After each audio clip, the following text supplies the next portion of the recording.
অনেকগুলি বিধান আছে যেগুলি বর্তমান সংবিধানের সাথে সম্পূর্ণ সাংঘর্ষিক। তো এইগুলি তো এইভাবে গোজামিল তো হতে পারে না। একটা আইনে তো পরস্পর বিরোধী এতগুলি কথা থাকতে পারে না। এই ঐকমত্য কমিশনকে তো সংবিধান রচনার দায়িত্ব আমরা দেই নাই। যে এই সনদের যে 84টা ধারা আছে, তাই তো? তো এখন আপনি কি 84 ধারার পক্ষে এক কথায় হা বলবেন বা এক কথায় না বলবেন? এরকম গণভোট এইরকম তো একটা মানে জটিল ব্যাপারে কখনো গণভোট হয় না। গণভোটের তো জিনিসটাকে আপনাকে ওইরকম একটা হা না প্রশ্নে আনতে হবে যেটা খুব সহজেই বোধগম্য। জুলাই সনদ বাস্তবায়নের উপায় নিয়ে অন্তর্বর্তী সরকার 2টা সুপারিশ করেছিল এবং বলছে যে 270 দিনের মধ্যে সংস্কার কাজ শেষ করতে হবে, না হলে অটোই তা সংবিধানে যুক্ত হয়ে যাবে। এবং আমি আপনার একটা ইন্টারভিউ দেখছিলাম যেখানে আপনি বলছেন যে এমনটা হলে এর চেয়ে বেশি গোজামিল সংবিধান আর হয়তো হবে না। মানে আশঙ্কার জায়গাটা কোথায় তৈরি হচ্ছে? কিন্তু যে 48টা সুপারিশের মধ্যে ওটা এত লম্বা যে আমরা কেউই ঠিক মতো হয়তো 2টা বার চোখ বুলিয়েছে, কিন্তু এখনও তো মুখস্থ করা হয়নি। তো ওইখানে সংবিধান সম্পর্কে অনেকগুলি বিধান আছে যেগুলি বর্তমান সংবিধানের সাথে সম্পূর্ণ সাংঘর্ষিক। মানে আমাদের সংবিধানে আছে আমাদের এক কক্ষ বিশিষ্ট সংসদ, সেখানে দ্বিকক্ষ বিশিষ্ট। এখন এটা জাস্ট একটা উদাহরণ। এটা তো হচ্ছে কি বলা হচ্ছে এটা সংবিধানের তফসিল হবে। তো সংবিধানের তফসিলও কিন্তু সংবিধানের অংশ। তো সংবিধানের এক জায়গায় লেখা আছে এক কক্ষ, আরেক জায়গায় লেখা আছে দ্বিকক্ষ বিশিষ্ট পার্লামেন্ট। তো এইগুলি তো এইভাবে গোজামিল তো হতে পারে না। একটা সংবিধানে পরস্পর বিরোধী, হ্যাঁ কিছু সময় হয় হয়তো, মানে ব্যতিক্রমী অনেক সময় দেখা যায় যে ঘাটাঘাটি করতে গেলে সংবিধানে একটা অনুচ্ছেদের সাথে আরেকটা অনুচ্ছেদ হয়তো কিছুটা এদিক সেদিক হতে পারে, কিন্তু সম্পূর্ণ বিপরীতধর্মী অনেকগুলি জিনিস সংবিধানে দিয়ে তারপরে যে বলা হচ্ছে যে রাষ্ট্রপতির ক্ষমতা বাড়ানোর কথা, তারপরে প্রধানমন্ত্রীর মেয়াদ।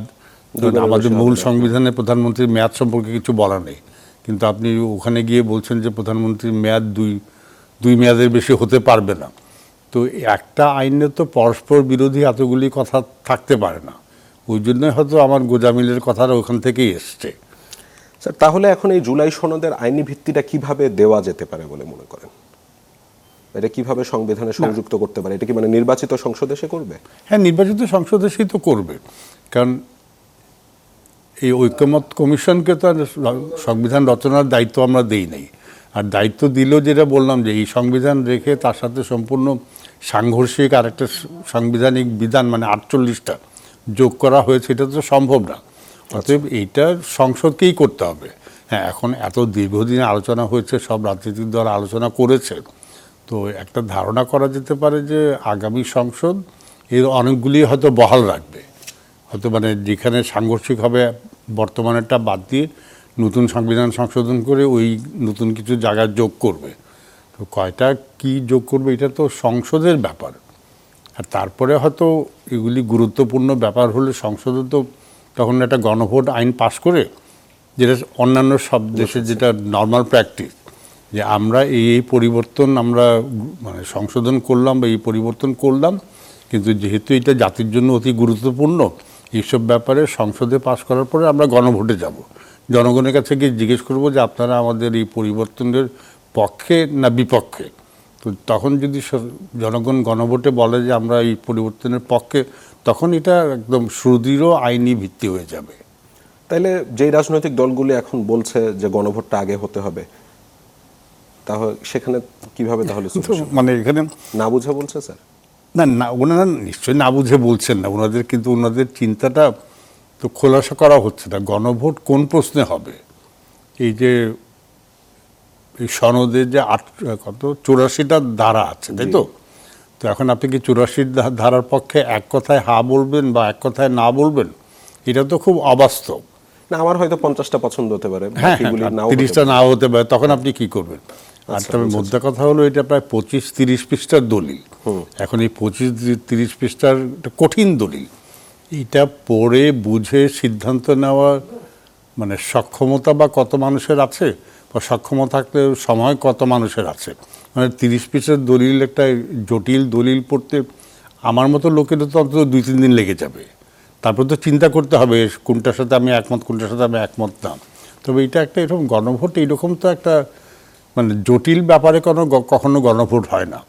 মানে যদি যেটা বোধহয় সবারই মনে আছে, যুক্তরাজ্যে লাস্ট বড় গণভোট যেটা হয়েছিল ওই যে Brexit-এ। ব্রেক্সিটের পক্ষে, তাই তো?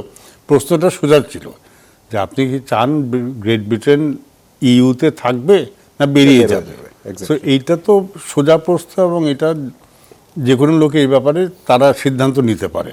এই জন্য তাদের 50 পৃষ্ঠার দলিল পড়তে হবে না।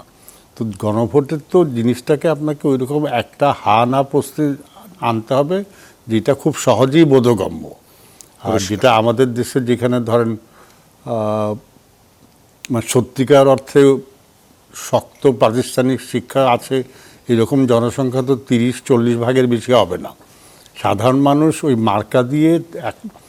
মার্কা দিয়ে ভোট দেওয়াতে মানে ভোট আমরা কিন্তু শুরু হয়েছে 1920 সালের দিকে, মানে খুব সীমিত আকারে স্থানীয় সরকারের ভোট শুরু হয়েছে 1920 সাল থেকে। তো 1920 সাল থেকে এখন 2025 মার্কায় ভোট দিয়ে, ওইটাই হা না আর কি, যে আমি যে মার্কায় ভোট দিচ্ছি ওই মার্কায় হা দিচ্ছি, আর যে অন্য মার্কাগুলিকে আমি না বলছি। তো এই যে আমাদের এত বছরের 100 বছরের যে অভিজ্ঞতা, এটাকে বদলানো যায়, কিন্তু এটা তো আর মানে এখন তো এখন মানে এই 3 মাসের মধ্যে এইটা গণভোটের প্রস্তাব আমার কাছে খুব অবাস্তব লাগছে আর কি। স্যার, আপনার কি মনে হয় মানে সংবিধান সংস্কার কমিশনের দায়িত্ব নেওয়ার জন্য আপনাকে বলেছিল, আপনি রাজি হননি, আপনার কি মনে হয় আপনি দায়িত্বটা নিলে এত গোজামিল হয়তো হতো না? মানে কখনো চিন্তা করে দেখেছেন নাকি বিষয়? না, দায়িত্ব নাই, যাই হোক আমি ওইভাবে নিজেকে মন্তব্য বলি যে নিশ্চয়। আমি মানে বেঁচে গেছি, কারণ এত মুনির এত মত এইগুলিকে এক জায়গায় আনা আমার মনে হয় যে অসম্ভব হতো। আর যারা ঐক্যমত কমিশনে আছেন বা রাজনৈতিক দলগুলি আছেন, আমি সবার কথা বলছি না, কিন্তু ধরেন ওখানে আইনজীবীর সংখ্যা তো বলতে গেলে নাই, খুবই অল্প। তো এখন আমরা যারা আইনে অভ্যস্ত, আমাদের যুক্তি, আমাদের একটা জানা বোঝা একরকম, যেটা একজন পদার্থবিজ্ঞানীর সাথে মিলবে না। তার পদার্থবিজ্ঞানীর জানা বোঝাটা নির্ভর করবে তার জগতের উপরে। তো যেখানে আইনের জগতের কেউ নাই, তার সাথে একটা জটিল আইনি ব্যাপারে আলোচনাটা আমার মনে হয় না যে আমিও এতে সফল হতাম। বুঝেছি।